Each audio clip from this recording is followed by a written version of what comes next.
We've all seen the scene of an accident.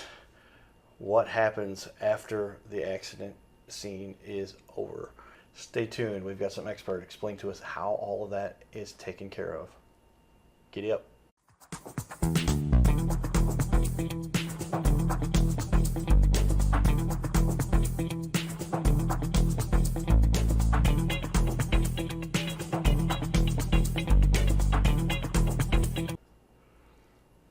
Welcome everyone to the Your Little Castle Show. Always looking for those leaders, creative individuals who found a way to help make this planet a little bit better place. With that, this one's an interesting show because how many times have we seen an accident? I was involved in a fatal accident, and a lot of people have heard my story. Check it out, cardinalcowboy.com.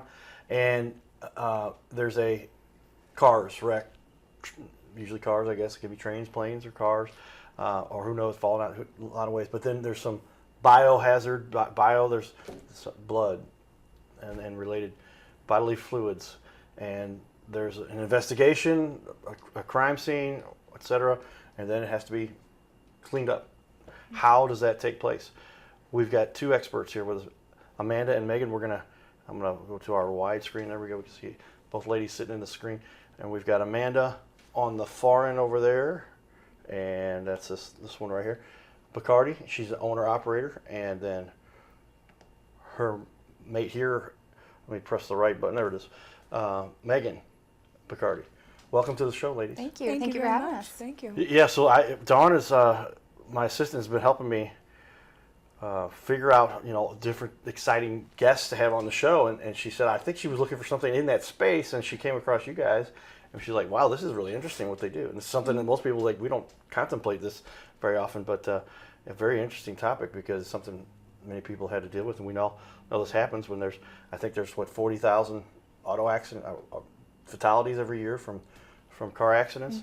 And maybe that'll go down as we get cars that are automated, or is that going to make it worse and they're going to have more accidents? We'll study that a little bit. But a lot to consider in our community. With that, we give a shout out to our sponsors, Carroll House Furniture, because you like nice things in your little castle, in your home, in your world, where you might have had an instance where you know a loved one, and then you had experts come in to help make everything back to normal, get us back to where we can function again. So with that, welcome, ladies, to the Your Little Castle Show. Thank you. Tell me how, a little bit of the background here. You both served as police officers. Yes, sir. Yes. That's what started this path for you. And then where did it go from there? Tell me how you got interested in this and how you ended up doing what you're doing. Sure. So we're both police officers in the St. Louis County area at different municipalities. And we started to see a need for the cleanup. We would go to suicides, homicides, undiscovered deaths, and the family would be distraught. And we would just take our report and basically leave, the family after we got everything for our investigation. Never really thought about the mess that the family was stuck with.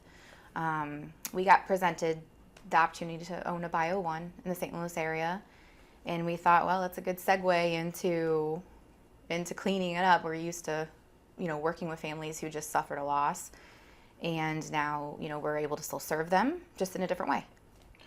Yeah, Amanda, obviously you were led this path. You guys knew each other before this, or Yes. And you decided to say, let's combine our powers here and help to make a situation that's difficult. I was thinking about, now that you mentioned suicide, another category of, I think it's 28,000 or so. I've done some numbers crunching with this relative to all of the ways people go to heaven. And yeah, so I've a good friend who I grew up with. Got involved with a very serious relationship, young lady, and she had found out she had cancer, I think, and became very depressed. And the next thing, she took a gun, and then I remember talking to the friends. I was like, "How do you need help?" And they said, "No, we were there. I was there with our friend, cleaning it up ourselves." Yeah. And that's a very traumatic situation to go through too. Very. But tell me, ladies, how does that impact? Amanda, tell me, you're helping people to deal with something that is very emotional. So we do everything possible to take the burden of the cleaning and make it to where they can enter the home safely and as back to normal as they possibly can. They're heightened, they're distraught. A lot of times they don't want to leave, but sometimes you're a shoulder to cry on, and sometimes they're just there to, Just hold their hand. yeah. Yeah, hold their hand and make sure. Yeah, it is, like I said, a very traumatic situation. I can imagine. And my buddy, I was talking to, he's like, "What did you do?" He's like, "We had to get bleach or whatever." I'm telling me, what is the process here? How's this normally? The crime scene has been determined, or the fatality scene has been determined. It's okay to be cleaned. Tell me from there what goes on. So typically, since we're both former law enforcement, and so we have a lot of former law enforcement friends, Right. we're really involved in the police community in St. Louis, and we clean a lot of cop cars and jail cells and interview rooms. And so actually, we had one this morning, and they see that Bio One responds. Bio One does a good job. Bio One is there to help, so they refer us a lot of times on these jobs. And when the police give our number to whether it's a homeowner or the family member of the person who passed, they give us a call once the scene's clear, and we just take it from there. We say if there's homeowners insurance covers these most of these events that happen in the homes. Okay. If there's not, it's okay. Our motto is help first, business second. So Right. our goal is to help them through every step of the way of the claim process, if it's through homeowners or even if it's not. And then we just want to get them back in their home. Yeah, so without too much detail, but then it's a matter of you've got specific standards and cleaning materials and Yes. and chlorines. So and others. we are a franchise, so we have proprietary chemicals that are designed only for crime and trauma scene cleaning. So it's not like over-the-counter chemicals. We have training on what needs to be removed, what can be cleaned and stay. In the state, every state has their own laws, but in Missouri, any bio that we take has to be properly treated and properly disposed of. Interesting. Yeah, I mean, it's just hard to imagine this scene for people, but I know this happens every day, and like I said, very traumatic. But it's a matter of when there often are people involved that were part of the family that you ask them to leave the scene, I guess. Amanda, how do you work with the families? Yeah, so we definitely, per OSHA, while we are doing the remediations, because a lot of times we have to do demo work. We're taking floors, walls, if it's to that extent, we have to have them at least outside or in a separate room. Most of the time, they don't want to be anywhere near, but every now and again, you do have a family member or a loved one that just, simply refuses. But per OSHA standard, they're not allowed to be in the immediate area we're working. Gotcha. Yeah. So yeah, this is a critical situation and traumatic, as you mentioned, Very. and something that has to be handled with all the specifics in mind. How long now have you ladies? Is it 10 years? This is our 10th Yeah. year. 10 years together. October, yes. You've had this business and help clean these scenes. I mean, how many of these do you normally deal with on a weekly basis or monthly basis? So prior to COVID, we would get maybe 1 or 2 suicides a month. But right after COVID really happened in February, March of 2020, we were getting 2-3 a week. Yeah.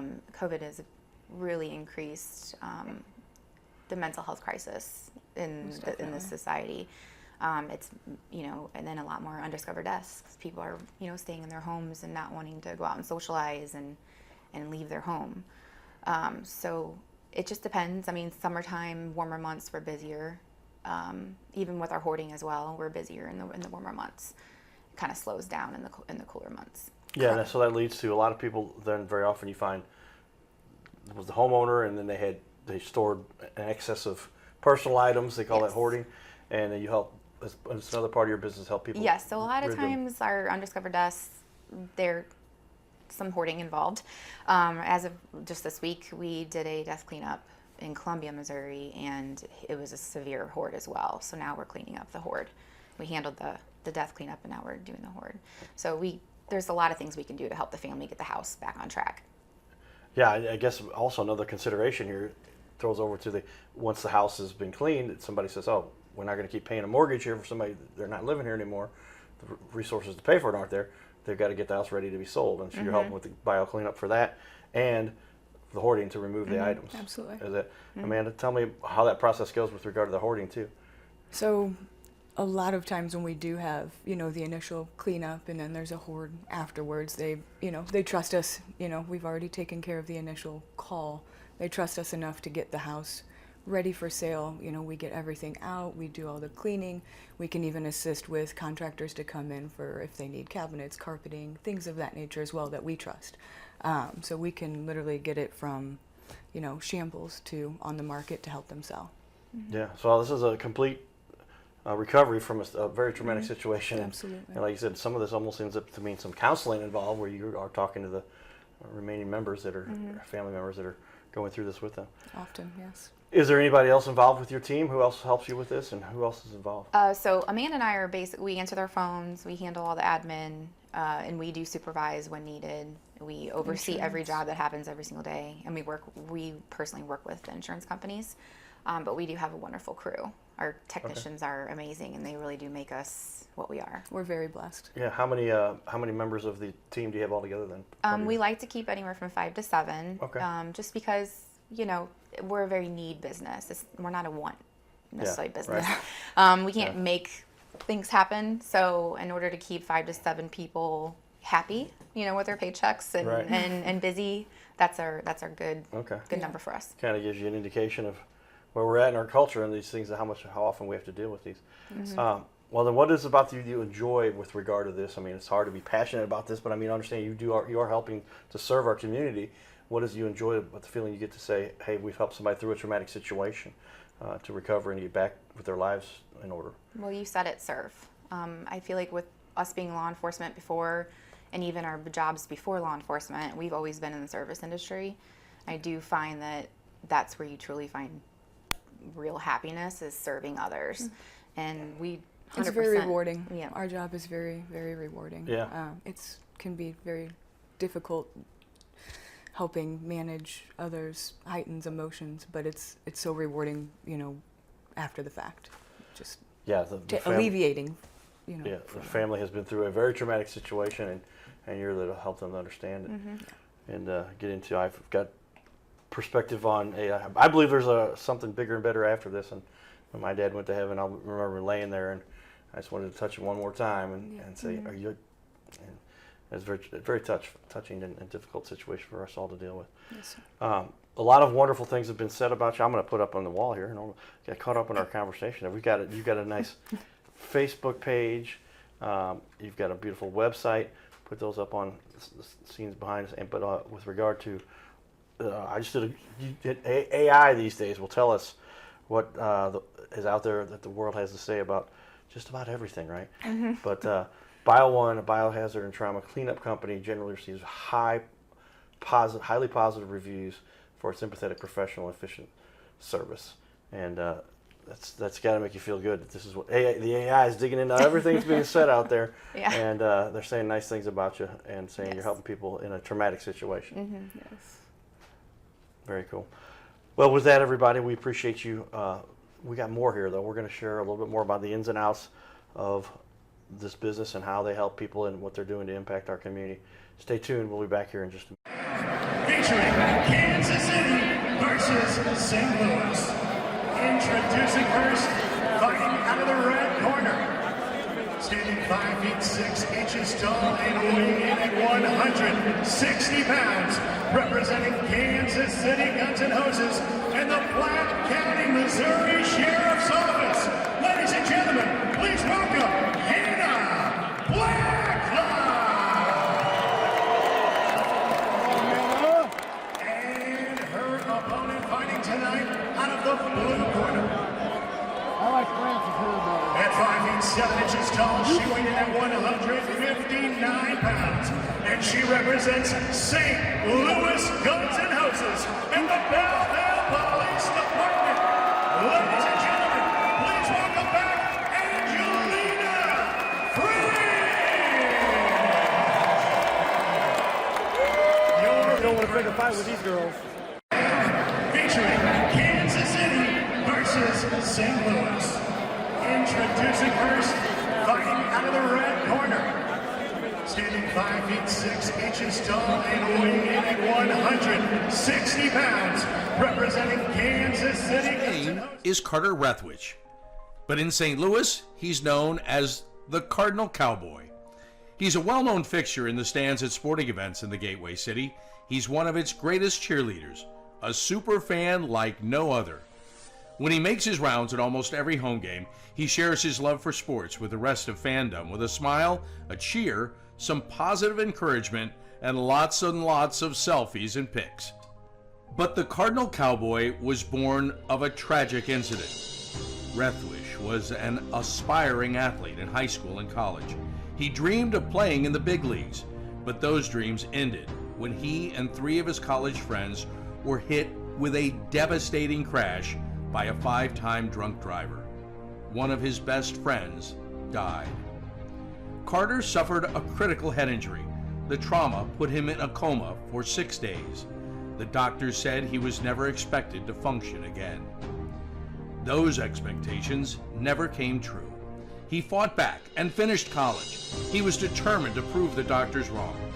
Among other inspirations, it was his love of baseball that kept him going. And from his near-death experience, the Cardinal Cowboy emerged. His goal in life became to inspire others with positivity despite the odds, to help people believe in themselves and achieve their dreams. So after my coma, I realized that it was up to me if I was going to accomplish my goals, if I was going to reach my dreams. Despite what the naysayers would say, the people that were discouraging me, like they do everyone, it's up to me if I'm going to make it. Don't listen to the naysayers. It's up to you. You decide whether you're going to succeed, whether you're going to reach your goals. Dream, and then always, always chase your dreams. Never give up. Giddy up.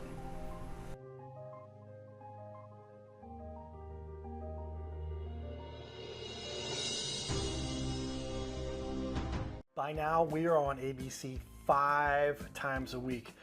So many businesses are loving what we're doing to help them get their name out there. We'll sit right here in our guest chair, right here, sitting here talking to us. We're going to put on the wall your website and everything about you, and highlight you as a leader. Fill out the form you see here on our website. It's bigleagues.com, and if you go to bigleagues.com, fill out this form. Takes just a couple seconds, and you can even schedule yourself right here. Schedule yourself to be on the show, and there's no charge for us to record you. There's no charge to be in the studio. Check it out if you would like to be on. Fill out the form again, bigleagues.com.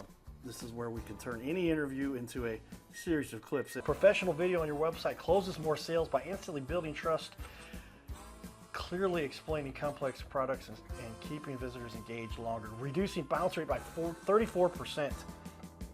It'll help you to gain that credibility, increase engagement, simplify complex tasks, lower your sales friction, and boost your rankings on the search engine. So this is all kind of a no-brainer. See how we've now had over 500 interviews and now almost 250 different business owners. Go to bigleagues.com. That's bigleagues.com. Go to bigleagues.com and get signed up. You can schedule right from there. Well, there we have it, everybody. Pertaining the guns and hoses, police officers, firefighters. I'm sure you've worked with each of those. You were formerly police officers yourselves.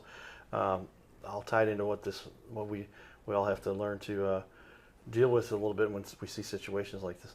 But give me a little analysis with regard to, there's other ways people can handle this. You can do it yourself. You can have some of your friends come over. Why is it best to have this professionally done so that the issue is resolved? Is that a question for you, Amanda? Sure. So cost aside, I think mentally for the family, it's best to have a professional come in. We've been doing this for 10 years. When you call, you're going to get myself or the other owner, Megan. We don't have a call service.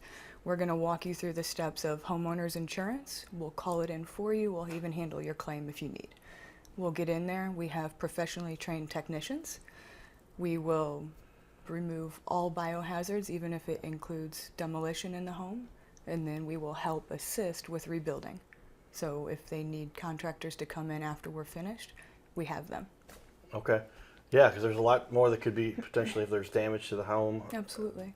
Any kind of destruction, more that you guys help them to recover from. Mm-hmm. And that's part of that process. Why do you guys think you're the best? Why do we see those great reviews? What does it really separate you from anyone else that might be offering a similar service?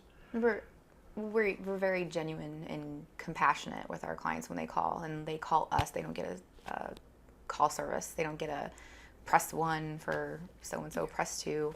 They get myself or Amanda all the time, and we literally are there with them from step 1 to whenever they don't need help anymore, or whenever they just don't have any more questions. We're there throughout the whole process, and we have an amazing technicians. We vet our technicians very highly and picks very special people to be part of Iowa. And at the end of the day, we try to set ourselves apart from our competitors by just being so there for our clients and just being a shoulder for them to cry on.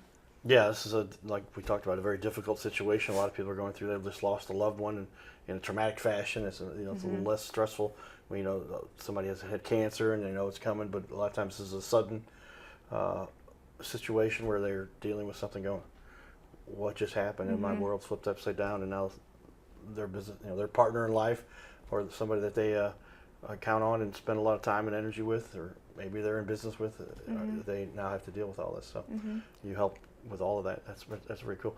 It's just, I can imagine the virtue of seeing the scene of something like this can be traumatic for a lot of people, and they're going to see, what is it you've seen very often where people, they are traumatized, and they're dealing with some hardcore emotions.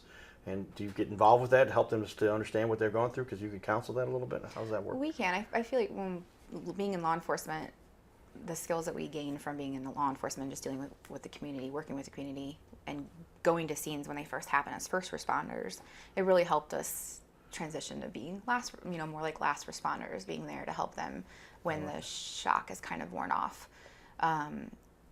Like I said, we're very careful in who we hire and who we employ, because you have to be like a special person to be able to genuinely and compassionately be there for a family and be professional at the same time.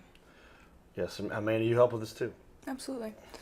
And I also feel like with our technicians that are on scene, we do a lot of trainings, we do meetings, we send them, with their 40-hour train per OSHA, and just we want to make sure that they have all the knowledge that they can to properly help, assist, and comfort, aside from just doing their job that they're hired to do. It takes a special person. Yeah, well, I bless you ladies for taking this task, because it's something that I can't imagine very many people want to deal with, but given your expert training and many years with your police background, that helps to make this a little easier for you might have dealt with some of these similar situations in your years. How long were you both involved with the police force? I was just around 7 I years. was around 6.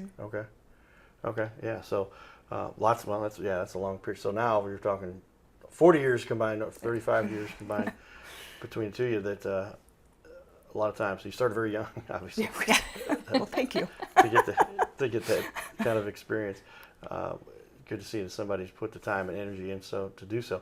There are some certifications, some licenses, and some necessary things so that you have the proper training with specifics to this. Tell me a little bit about some of the certifications. Yes, every state has their own laws, so you have to follow whatever your state laws are.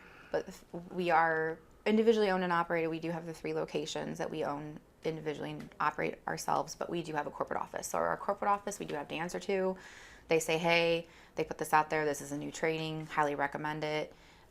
Basically, you should do it. And we do it. We want as many certifications as possible. Amanda just went to Florida and got trained on fentanyl decontaminations. Wow. And we didn't have to do that. Yeah. Technically, in the state of Missouri, we didn't need that fentanyl certification, but Okay. we got it anyway. Any OSHA certification that's related to our field, our technicians have it. So even if it's not needed, we want it, because not only does it help make us more knowledgeable, but it helps us be more helpful to our clients. Sure, yeah. Amanda, you've seen the certifications here now, that Yeah. process, continuing education, always learning and improving. I think that also is a part of what sets us apart, because I can't speak for other companies, but it's not required to do these certifications. So, if it doesn't say they have them, they're just kind of, I think that's what sets us apart, because we make sure we have everything and some, Yeah, well, it seems to me that this is obviously something that, just given the nature of the trauma that most people have gone through, the background you bring to the table to start with, and the certifications and extra training along the way makes this something that can help for others to deal with this. And when you've got this kind of situation, you don't want to have an amateur, somebody who's going in there making it a more difficult situation for a lot of people. Right. And good to see that expert training is so important, so involved with what you do. Your small business owners, is there a benefit a lot of people have by working with you as a small business owner, but also having that franchise support behind the scenes to make it so that you can best take care of your... We're a family. We call ourselves the Buy One family. So our technicians can pick up the phone and call us anytime, and they do. We talk to them almost every day. We do consider ourselves like a small family. We go on outings, we go to dinners, you know, and you can't do that with a big corporation. You become more of a number. So we're definitely a small family. You feel the same way? It's obviously tight knit, but Absolutely. also then how you interact with the community. Absolutely. So we sponsor events. We still try to be very much so involved in the police world and oh my gosh, MAD, yeah, Mothers Okay. Against Drunk Driving. Right. Yep. Familiar with them. Help them. Yeah. Well, going through all of this is quite an emotional event for anyone involved. So it's neat to see you are so involved in the community and taking care of those who are involved. We've got about 2 minutes left. Give me a little bit about what are some of the mistakes that are made when somebody's going through this type of situation. A family just had a traumatic situation like this. What are the things you need to be wary of to make sure that they don't make the situation more difficult? Well, like what Amanda touched on earlier, when it's your own personal loved one, you thinking, oh, it's okay for me to clean it up myself. It might seem like an okay idea to do at that time, but I think it just makes it so much more traumatic in the long run. You should really give it to someone who is not personally attached to the scene, Right. but that understands, you know, your situation and is here to hold your hand throughout the whole process. It's just going to make a traumatic situation that much worse. Yeah, I can imagine it, but there are a lot of people that say, I want to handle this myself. I want to do the clean Well, up then myself. they can do it themselves. I'm not, you know. But you recommend that. I always recommend not yeah, to. that's not. That would not to me seem like the best path for this. Yeah. You've helped families with this as well, Amanda. So I will say it's more difficult for us to come in after family has attempted to clean up. To be honest with you, it makes our job a little bit more difficult because, you know, not being able to see the totality of what the extent was, and then just going in and trying our best to make sure everything is 100% Right. remediated. So I would say that's probably... Yeah. Okay. Yeah. Makes sense. I mean, not very often you imagine somebody says, "Oh, I've done this before. I can handle this." That's a traumatic situation. Yes. It was difficult for me seeing my father when he laid on the ground there. I'm like, "Come on, get up!" And it's just all of it, especially if there's been some destruction of human body and blood and the other things like that. Stay tuned for more, everybody. This is the